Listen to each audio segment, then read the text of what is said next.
Superfast news, आवाज जनसामान्यांचा।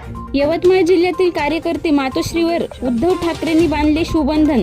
सविस्तर वृत्त असे की यवतमाळ जिल्ह्यातील बंजारा समाजाच्या महिला रणरागिणी आणि सामाजिक कार्यकर्ते यांनी उद्धव बाळासाहेब ठाकरे यांची भेट घेऊन समाजाच्या काही वेदना मांडल्या व जिल्ह्यातील राजकीय घडामोडीवर विस्तृत चर्चा करण्यात आली असून भविष्यात यवतमाळ जिल्ह्यातील राजकीय वातावरण निर्माण करून मोठी घडामोड होईल अशी माहिती मिळत असल्याचे कळते। त्या प्रसंगी मातोश्रीवर उद्धव ठाकरेंनी बंजारा समाजाचे प्रवीण पवार, सौ शिंपल राठोड, सौ निर्मला आडे, सौ ममता जाधव, सौ विद्याताई, श्री जिनकर जाधव सहपरिवार यांनी उद्धव ठाकरेच्या हाताने शिवबंधन बांधून जाहीर पक्षप्रवेश करून बंजारा समाजासाठी लढा देणार असल्याचे सांगितले। त्या प्रसंगी शिवसेनेचे उभाटा ज्येष्ठ नेते उपस्थित होते।